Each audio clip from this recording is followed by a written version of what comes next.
Fala galera, tudo bem? Estamos aqui para mais uma leitura semanal do Evangelho de Marcos. Já estamos no capítulo 12, olha só, depois de hoje vão faltar só mais 4 capítulos para a gente finalizar a leitura do Evangelho de Marcos. Espero que vocês estejam conseguindo acompanhar e também refletindo bastante sobre tudo que vocês leem e também sobre tudo que a gente fala aqui. Bom, capítulo 12, nós vamos direto para o versículo 28, que diz o seguinte: Um dos escribas que ouvia a discussão, reconhecendo que respondera muito bem, perguntou-lhe: Qual o primeiro de todos os mandamentos?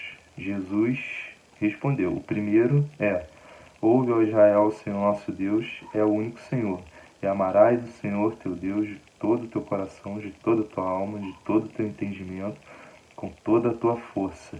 E o segundo é esse: amarás o teu próximo como a ti mesmo. Bom, interessante aqui a gente destacar que Jesus consegue fazer uma síntese de todos os mandamentos em 2 mandamentos, né? E o que rege os mandamentos segundo Jesus é o amor, né? Então, tudo que fazemos, nós temos que fazer em amor. Porque não... E tudo que nós fazemos sem o amor fala mais sobre nós do que sobre Deus, né? E é interessante porque nós temos algumas questões, né? O amor, por exemplo, ele não machuca, o amor não acusa, não mata. Muito pelo contrário, né? O amor cura, acolhe, perdoa, restaura. E as pessoas usam muito de argumentos, né? De certos argumentos e certos artifícios para justificar algumas ações que causam dor, que causam destruição, que causam morte, e falam que estão fazendo isso tudo em amor. Não estão, porque o amor não causa esses danos, tá? O amor não causa esses danos. Eles estão usando desse subterfúgio para provocar essas maldades em nome de um amor que não existe. Então, por exemplo, qualquer tipo de discurso que gere ódio, na verdade não passa de religiosidade, tá? E esses discursos que geram ódio não passam de religiosidade e não tem nada a ver, não pertencem ao amor, tá?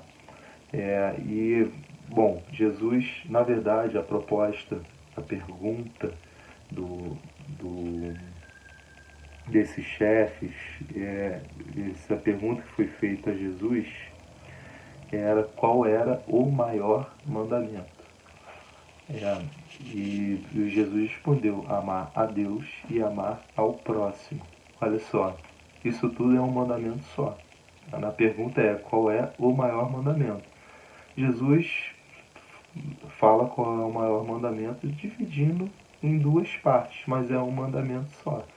E nós temos aqui o e não o ou. Então não existe você cumprir esses 2 mandamentos você amando só a Deus.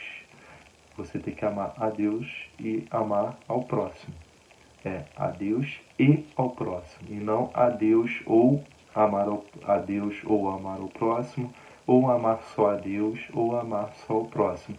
Uma coisa está linkada na outra.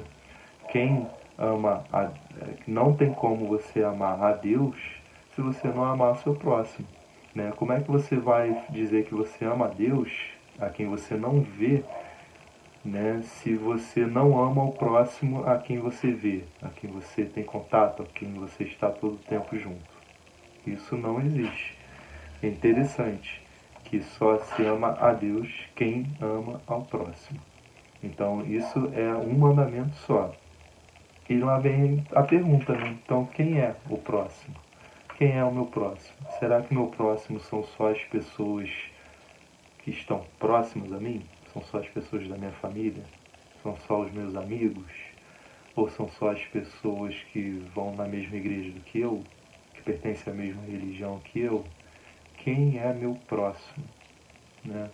O próximo, ele é qualquer pessoa que se chegue próximo a você. O mandamento é que você ame a todos, que você respeite a todos, que você traga dignidade a todos. Independente se é de perto, se é de longe, se pertence a outra religião, se é teu amigo, se é teu inimigo, se é de outra nacionalidade, né? A mensagem de Jesus é que amemos a todos. Bom, e daí a gente vê o seguinte, que o Evangelho, e olha só, a gente já está no capítulo 12, então a gente está lendo sistematicamente todos os capítulos. E a gente vê que o Evangelho não é uma conversa sobre inferno e condenação. Tá? São poucas as vezes que a gente viu isso no Evangelho. É um discurso sobre inferno, sobre condenação. Muito menos sobre moralidades e acusação. O Evangelho não tem o seu ênfase em adoçar em discursos de moralidade. O Evangelho não é moralista. O Evangelho também não tem como proposta bênçãos e conquistas, sabe? Aquela ideia de um Deus triunfalista que vai vir, que vai fazer e que vai mudar tudo a partir do seu poder, da sua autoridade. Também não é essa a ideia do Evangelho de Jesus. Jesus, hora nenhuma, usou de subterfúgios para se obter nada desse tipo. O Evangelho também não é uma conversa sobre castigo e sobre punição. Tá? A ênfase de Jesus nunca foi em falar de castigo e nunca foi em falar em punições. O Evangelho não é uma conversa sobre poder. Né? A gente, no capítulo anterior, falamos um pouco sobre autoridade, e a autoridade de Jesus não estava no poder. Não era poder político, não era poder religioso, não era nenhum tipo de poder. E olha que ele poderia se usar desse subterfúgio do poder, mas ele nunca usou. Porque o Evangelho também não é uma conversa sobre poder. Mas o Evangelho é uma conversa sobre amor. E é justamente quando Jesus sintetiza os mandamentos nesse, Jesus fala todo o tempo em amor, amar a Deus e amar ao próximo. O centro é o amor, não é o poder. Bom, espero aí que essa reflexão é uma reflexão muito importante para todos nós. Nós temos que entender que o Evangelho é uma conversa sobre amor. E o amor não machuca, o amor não fere, o amor não castiga.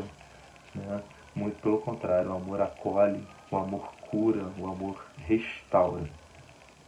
Tá? Bom, indo para a nossa segunda parte aqui, nós vamos ler aqui a partir do verso 38, que diz o seguinte: E dizia no seu ensinamento: guardai-vos dos escribas que gostam de circular de toga, de ser saudados nas praças públicas, de ocupar os primeiros lugares nas sinagogas e os lugares de honra nos banquetes, mas devoram as casas das viúvas e simulam fazer longas preces. Esses receberão condenação mais severa. Olha só que interessante, Jesus está aqui a todo momento também se opondo, né, contra esse movimento desses religiosos que usam a religião para conseguir vantagens. Eles se assentam nos melhores lugares nos banquetes, né, eles estão a todo tempo na casa das viúvas e eles comem das comidas e às vezes a própria proprietária da casa, a própria viúva, que já é uma pessoa que tem poucos recursos, fica sem nada para comer, usam da sua posição dentro da igreja, dentro da sinagoga, para proveito próprio. Então, o motivo dessas pessoas estarem ali é para a obtenção de poder apenas. Eles querem poder eles querem glória, eles querem destaque. É isso que essas pessoas usam. É para isso que eles estão ali. E aqui vem o contraponto. E sentado à frente ao tesouro do templo, observava como a multidão lançava pequenas moedas. Muitos ricos lançavam muitas moedas. Vindo uma viúva pobre, lançou 2 moedinhas, isso é, um quadrante. E chamando a si os discípulos, disse-lhes: em verdade eu vos digo que essa viúva, que é pobre, lançou mais do que todos os outros ofereceram moedas ao tesouro, pois todos os outros deram o que lhes sobrava. Ela, porém, na sua penúria, ofereceu tudo o que tinha, tudo o que possuía para viver. Jesus faz o contraponto sobre pessoas que usavam dessa posição religiosa para obter vantagens, com uma viúva pobre que possivelmente ficava na porta da igreja pedindo esmola e ofereceu tudo o que tinha. Essa viúva, ela tinha a sua fé baseada na confiança em Deus. E é isso que Jesus, com essa passagem aqui, nos propõe, a termos confiança em Deus, aprendermos a confiar mais em Deus, né? Então a gente tem uma religião, de um lado, uma religião falsa, baseada no templo, moralista, distante das pessoas, que usa de suas posições para obter vantagens, e o gesto da viúva, que é um gesto de total confiança, você confiar em Deus, né? Ela nos ensina a não termos o dinheiro também como um Deus.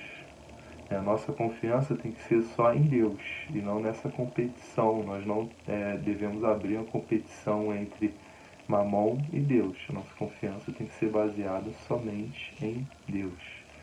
E é essa reflexão que essa viúva e esse contraponto entre os religiosos e pessoas simples do povo, a quem Jesus despreza e condena os religiosos e mais uma vez fica ao lado das pessoas simples, miseráveis, pessoas sem dignidade que tem que pedir esmola, e fala: olha, esse é para essas pessoas que vocês devem olhar e terem como padrão, né? Terem como referência, não as pessoas poderosas.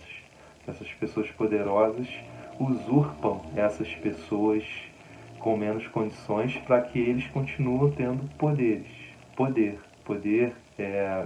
religioso, influência religiosa, poder político, influência política, poder social, influência social. E eles fazem isso em cima dessas pessoas menos favorecidas. Nós temos não que olhar para essas pessoas aqui que se dizem santas, que acham que estão por cima da carne seca, mas para essas pessoas aqui mais pobres, porque Deus está nessas pessoas, e essas pessoas, elas confiam totalmente em Deus, até porque elas só têm a Deus a quem confiar. Bom, espero que vocês tenham gostado de mais essa reflexão. Voltamos semana que vem aí para a leitura do capítulo de número 13 do Evangelho de Marcos. Um abraço a todos.